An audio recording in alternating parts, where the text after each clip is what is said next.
Hey everyone, what's going on? Welcome to 2 Minutes to Review. I'm Matt. And I'm Zach. This is the show where we do all sorts of album reviews. This time, well, you clicked on the picture, you clicked on the episode, you saw it. You're getting a double dose of the D this time. Tenacious D, that is. Get your mind out of the gutter. Getting a double team of D. Boom. Pun. This is going to be a long one. Yes, it is. Well, because we're doing 2 albums, so yeah, it's definitely going to be a long one. But they released 20 years ago at this point the debut album Tenacious D, and 15 years ago in 2006, that long ago, they released the, I guess, pseudo soundtrack to the movie The Pick of Destiny. It was a soundtrack. Yeah. It was a soundtrack / their second album. I mean, Matt, I don't know about you, but I remember when I was younger, when the first album, the self-titled album, came out, I was obsessed. I thought it was the most hysterical thing. And mind you, I mean, some of these songs that were on that album have been around for a while. I mean, Tenacious D, Jack Black, and Kyle Gass, they've been a comedy duo for many years before the album came out. And they even had an HBO series where a lot of those, about Tenacious D, where a lot of those songs first lived and premiered. When that album came out, I just remember me and my friends giggling like the biggest idiots. And then I remember finally, not only were they releasing their second follow-up album, but also a Tenacious D movie, being so excited only for it to just be a dud. You got to remember also, that was at the height of Jack Black's career. He was really in every movie you can imagine. So when the movie actually bombed and the album didn't do as well either, it was really kind of shocking. I'm going to recommend also, Matt, have you ever seen the documentary, The Detour, a Tenacious documentary? No, I haven't. It was in some festivals, but it actually is on the Complete Masterworks too. And I always thought it was interesting that they kind of buried that documentary, because it was really a great examination of how the band felt like they were slowly losing it. You could tell that they started a documentary thinking, yeah, this is going to be us capturing how great life on the road is, touring behind a successful movie and album, and just slowly it becoming a horror story. You watching the two of them realizing, oh man, this movie is not doing well. Also slowly seeing Kyle kind of getting jealous of Jack and his popularity, and them kind of drifting apart. It was, for a band that, obviously is all about the humor, it was interesting to see such a serious, real feeling. I mean, there's some really moving scenes in that, and I recommend you check that out. So I wanted to review both albums, the self-titled album and Pick of Destiny, because I wanted to see if Pick of Destiny maybe didn't get the chance it deserved at the time. Maybe over time it's, gotten better after a few more listens. And I also wanted to give the first album a revisit, because, you hear a lot about how things were funny at first, but then they don't age as well. Maybe, it slowly becomes stale after a certain period. I wanted to see if I still found that album as funny as I did as a kid or as a young person. I don't want to make Matt feel too old. Sorry, Matt. Thanks. I mean, were you a huge fan of Tenacious D? The first time that I ever heard of Tenacious D, and this is going to be another throwback to a classic, I was actually working in Blockbuster at the time. Wow. You want to just have a cane next to you as well and talk about the good old days? Back in my day, well, it's true. Back in my day, you could buy popcorn and a movie at the same time. You could still do that now. It's called Walmart. Oh, that's true. But working in Blockbuster, they had the movie and the trailers on overhead, and I forget if it was Tribute or Wonder Boy. It might have been Wonder Boy that they had on there. But that was the first time that I ever heard Tenacious D. And then, of course, Jack Black coming out with and being in movies at the time. They had like the movie tie-ins, and I forget what he was in at the time, but I ended up picking up the self-titled album, and I remember enjoying it. It was funny. It was interesting and different. Definitely like a lot of different just content on there, but I digress because I'm kind of going into the review a little bit. So I'm going to pull back just a little bit for now, just a little bit.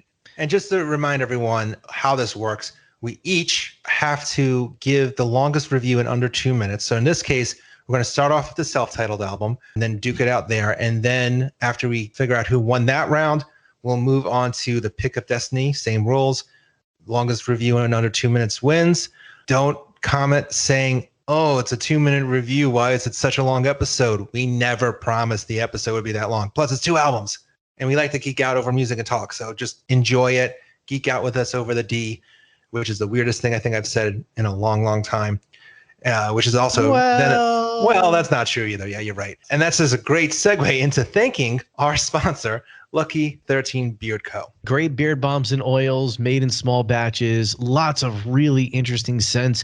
If you've never tried beard balms and oils before, you're going to feel like so good using these things. Your beard, you can sometimes like wake up in the morning and it's all rough and nasty feeling and you just don't have time to shower. Wet your beard a little bit, throw some of the beard balm or oil in there that you purchased, and it's going to feel nice and soft. It's going to smell really good. He's got so many different scents going on right now. He's got the creamsicle. He's got, I think it's the Fruit Loops flavor. He's actually corrected me, Ed, the owner of the company. His honeymoon scent is not from Hawaii. It's actually from St. Martin. So, but it's man, still you're tropical. just trying to screw us out of a sponsorship. Yeah, I know. Lies. That's just me. But he's also got, I think he came out with one that also smells like opening day for baseball. So like leather and grass, a real man's man smell. So if any of this sounds interesting to you at all, you owe it to yourself to try them. You're going to feel really good. And we are even giving you 10% off of your entire order if you go to Lucky13, the number, beardco.com and use the code EFP10 to check out. 10% off your entire order. Code is EFP10 at checkout. What a hell of a tribute. Boom. It's begun. You tried so hard this week to come up with as many puns in advance. I feel like if I can't for Tenacious D, then what the hell am I doing? I don't know. You ready to give your review? Yes, I am. You going to start counting me down? Put your kielbasa away and then we'll talk. Damn it. I was trying to find a way to work in kielbasa. Just count me down, damn it. 3, 2, 1, cock push up. So let's start off with the good. I mean, it's really undeniable that for a comedy band, there's no denying how musically talented Tenacious D is. Both Jack Black as a singer and Kyle Gass as a guitarist, and just as a singer-songwriter duo. I mean, it's not surprising because, Dave Grohl played drums and guitar on most of the album. And you listen to songs like Rock Your Socks, the medley finale, Tribute, and Wonder Boy. I mean, it's clear that they are not just comedians who think, they're actually talented musicians and know how to write a good song. Here's the problem. It's kind of hard to take this album seriously after so long. I mean, not that you're supposed to take it seriously, but I definitely remember laughing out loud a lot more. I mean, let me backtrack a little bit too. Songs like Double Team and F Her Gently, as well as skits like Hard Effing and Cock Push-Ups, they're rare instances where the downright vocalness still makes me laugh. And I think it's because those songs are clearly making fun of the bro culture that the rest of the album, unfortunately, I feel as though is trying to pander to it. I mean, you listen to songs like Kielbasa or just pretty much any other album, Explosive. It's just cringeworthy. And you kind of go like, man, all they said was cock and just curse words. It's just juvenile. And I unfortunately think a lot of the material is clear that it hasn't aged well. I wish when you listen to a song like Friendship, it contains the quirkiness that I guess as I got older, find myself enjoying more. And it's silly, but it's easy to enjoy. And it's a nice contrast from, unfortunately, the rest of the macho-ness I feel lives in this album, especially when it comes to the unnecessary songs like Karate, which immediately follows Friendship, for example. So I want to not be that bitter old guy going, oh, that doesn't stand well. But with the exception of a few rare instances, this album just has not aged well. All right. And your star rating out of 5? I'm going to go with 3 because there are songs like F Her Gently that are actually still funny. And even Friendship, it's just a funny song too, and also very well done. But even the song like Rock Your Socks Off, while musically it's great, it's just, did I really find this funny as a kid or as I guess a teenager or whatever? But It's hard to find myself now as an adult Zach finding the same humor that I did at a younger age. I feel sad kind of saying that out loud, but like I said before, musically, there's still a lot of strong moments on there. All right. So I'm going to stick to 3, even though it's definitely on the lower end of a 3. Fair enough. We'll go with it. Yeah. All right. That was my 2 cents. You ready for yours? I'm ready whenever you're ready to go. 3, 2, 1, 6, 6, 6.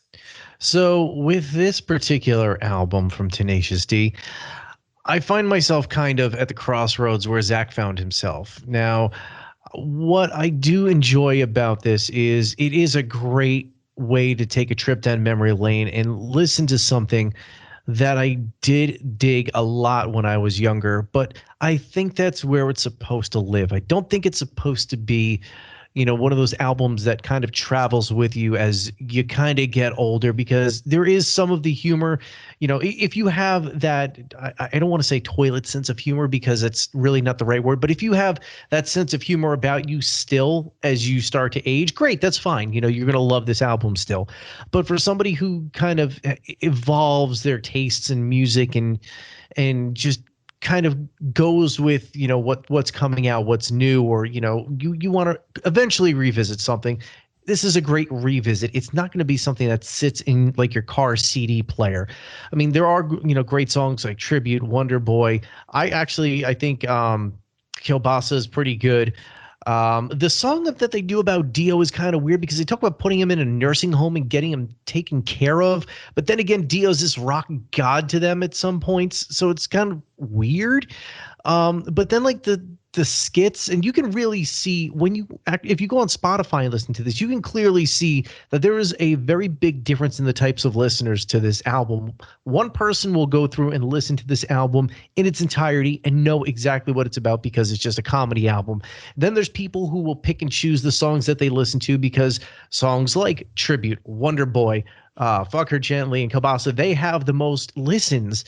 And that really kind of speaks to what this album is. You're either only going to revisit this for like the highlight moments, or if you're a real comedy fan, you're just going to come back to this album and just listen to it for what it is. Time locked in. So out of 5 stars, what would you give this album? I'm going to give it 2.5. Like I said, I find myself enjoying the moments that most people enjoy.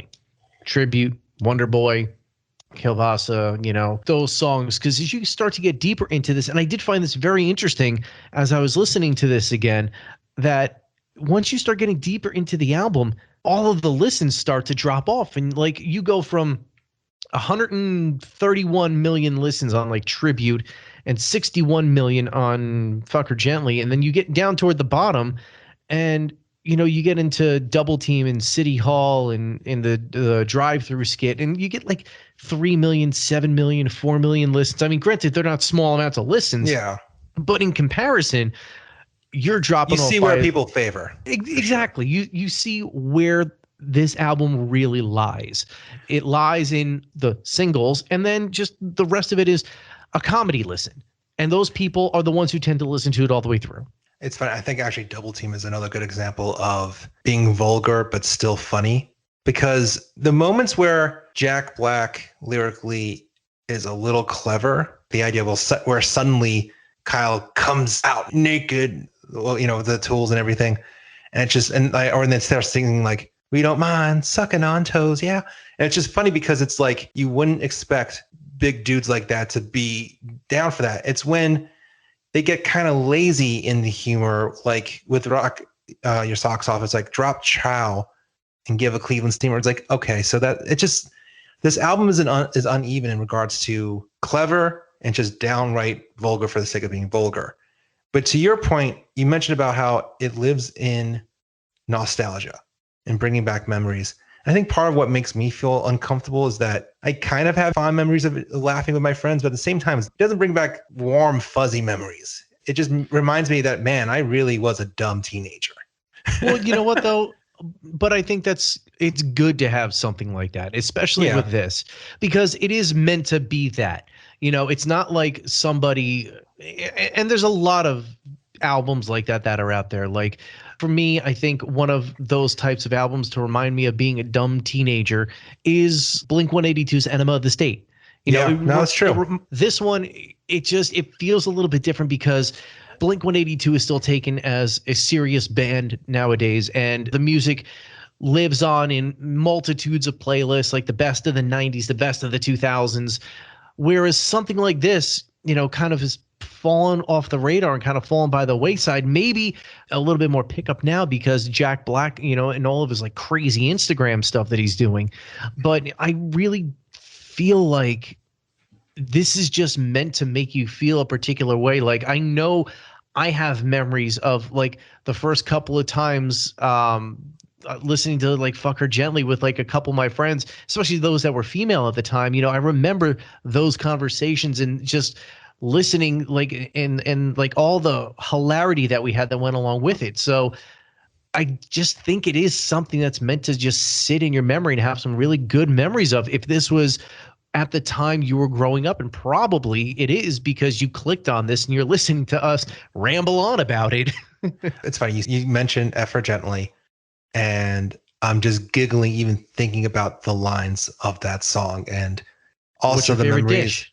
I'm not going to cook it, but I'll order it from Zanzibar. Exactly. But I think what disappointed me upon revisiting it was that there wasn't those kind of memories or those kind of like fond moments of remembrance and joy, or much fewer than I was expecting, if that makes sense. There's more cringe moments than there were, oof, that was funny. So I think that's what kind of got me down revisiting it. But then you mentioned maybe it's going from start to finish. Maybe that's not what you're supposed to do with this album. But you know what? Doesn't really matter. We also have another album to review. So let's find out our times. Matt, what was my score? Zach, your time comes in at a cool 2 minutes and 23 seconds. Yeah, I figured. Yeah. Well, guess what? If this game was 3 minutes to review, you'd win. But you came in at 2 minutes and 1 second. Literally. Oh, Jesus. 1 second over. I'll claim the fudge 1 factor. Second. I don't know. I'm giving you some leeway on that. I added some fudge for you, buddy. Okay. All right. So, well, neither one of us won on this one. Except for the listener. And friendship won over. All right. Now moving on to the pick of destiny. I'll go first on this one. You'll go first on this one. Just a little reminder for everyone. This is the album that, frankly, was kind of disappointing in many regards from a critical and commercial perspective. Has it aged better? Was it underappreciated? Matt, let's find out your thoughts in 3, 2, 1, go.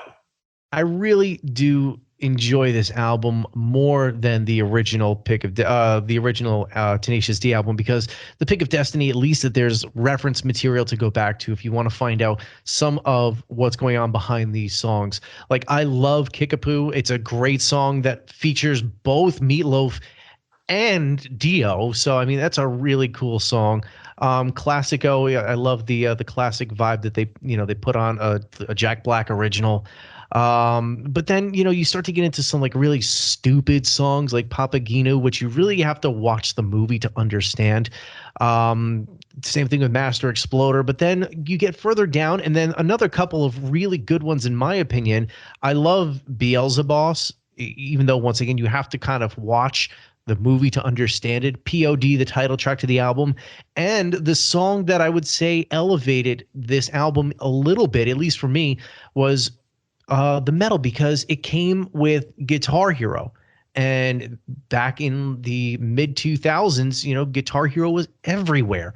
So for me, I have a lot more musical memories associated with this album than I did with the original Tenacious D album, which I think puts it just a little bit higher on my radar than the original. Time's locked in. So out of 5 stars, what would you give it? 3. Barely 3. Barely 3. Yeah, barely 3. I like this one a little bit more. It's got some good songs, but you do need to understand the movie somewhat. Like when you get to Baby and what's it called? Papagino in like Break-In City or Car Chase City. You gotta understand the scenes in the movie that these are associated to, and I did watch the movie. I watched it a good amount when I was younger, and I enjoyed the movie, but just for what it was. It's not meant to be a serious movie. It's not meant to be a thinking movie. It's just Jack Black spewing rock and roll and just having a good time making a movie. That's really what it is. And if you try to take it for anything more than that, you're going to be let down. And I actually think it's on Netflix right now if you want to go check it out if you've never seen it before. Like I said, it's a fairly good movie, and I think it's the album is, in my opinion, is definitely better than the original. Interesting. So do you think I agree? I have a feeling you don't. Count me in. Ready then. to do this? Let's do it. 3, 2, 1, do it. All right, so let's start off with the good. Kickapoo and Beelzebub. I mean, these are epic rock operas that really do prove how, frankly, talented of musicians and songwriters Tenacious D are. I mean, these songs find the right balance of humor and just downright good songwriting. I mean, and the title track also. They're just really great, well-structured songs with definitely comedy, but I still find myself enjoying these songs and listening back to it. Unfortunately, those 3 songs are the only good things about this album. The rest, frankly, is just at best forgettable. I mean, on the plus side, it might lack the cringeworthy vulgarness of its self-titled album, but of the self-titled predecessor, but it's just so stale in comparison. I mean, songs like History, Government Totally Sucks, Breakin' City, it's just blah. And the rest of the interludes and sketches are so random that it makes no sense. I mean, they make the vulgar sketches from the self-titled as unnecessary as they might have been, seem well thought out. Whereas even if you watch the movie, I really question whether or not those random moments and interludes on Pick of Destiny would still make sense. And then I think what also makes me lose some love for Tenacious D is songs like Master Exploder and The Metal.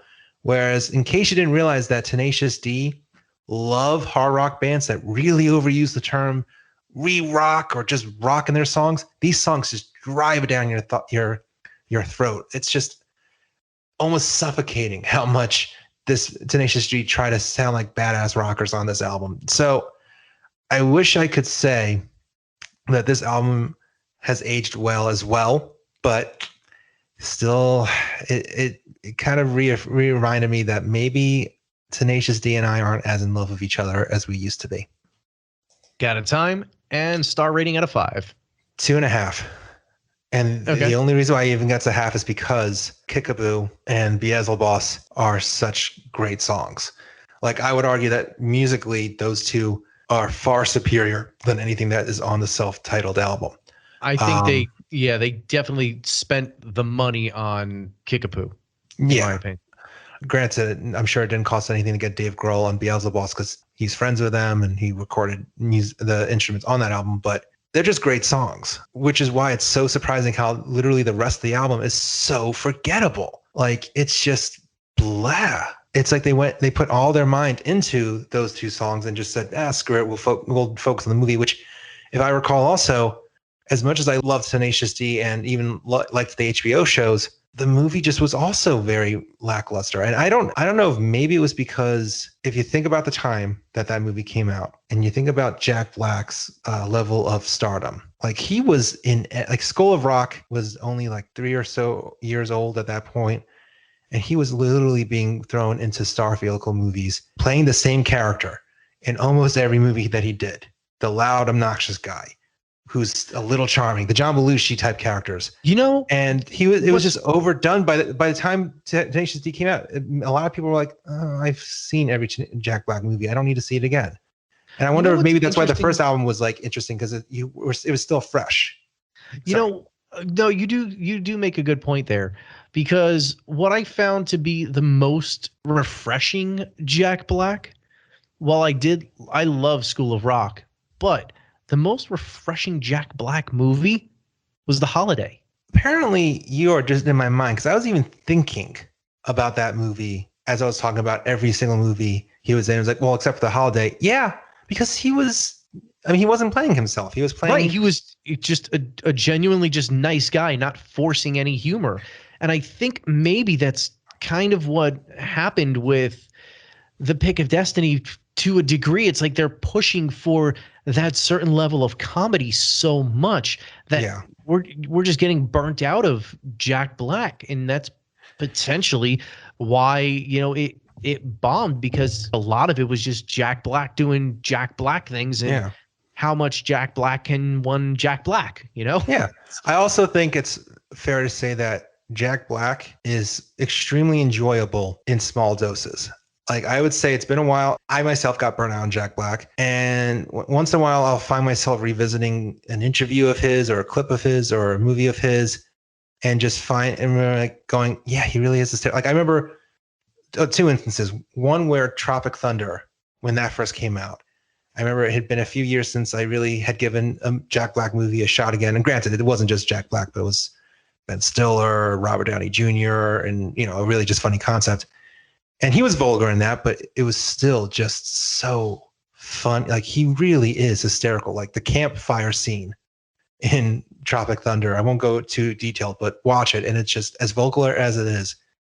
He's just hysterical in it. And then recently, Conan O'Brien, he had his final episode on TV, and Jack Black was his final guest. Him on it, he was hysterical because, he was also being a little natural because he was supposed to do a big grand thing, and he actually got injured while filming it, so he had to like, when you step away from Jack Black and revisit him, it's great. You need a little break from him, I feel like. And also, you can make the argument that with Tenacious D, you sometimes need a little break because it can be really excessive hearing two grown guys talking about sex and rock and roll over and over again. And hell, you can make the same analogy of why hair metal and glam metal kind of faded out, because how much can you hear those kind of songs over and over again?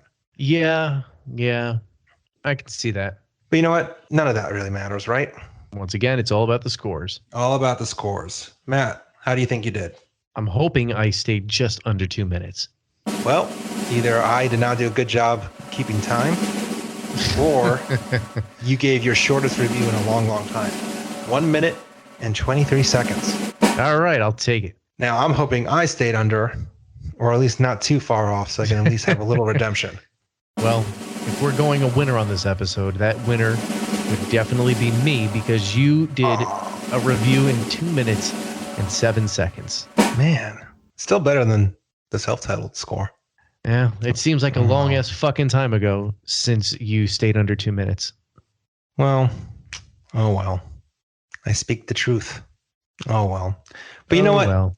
Now I'm curious. Everyone listening, do you agree with Matt and I on our thoughts on both the Pick of Destiny and the self-titled Tenacious D album? Do you think we're way off and that we need to get a sense of humor and we're just being old PC guys? Or do you agree that it's kind of gotten a little stale and it hasn't aged so well? Let us know on Facebook, Twitter, Instagram, at Epic Footnote. Also, subscribe to our YouTube channel to hear more podcasts like this, as well as check out some really cool video content. And thank you once again for Lucky 13 Beard Co. for at least sponsoring an episode where we probably said cock and curse words way more often, and also talked about The Holiday, which I think if anyone knows that movie can agree, it's very weird that we were talking about that movie. And in the meantime, while you're listening to this, save 10% on all of your beard bombs and oils. Lucky13beardco.com. Use code EFP10 at checkout. 10% off your entire order. You're going to love it. I guarantee it. You're going to smell good, feel great. And maybe, you know what? Maybe Jack Black will buy some. Maybe he's going to listen to this episode. Thanks for listening. Hope you join us again. See ya.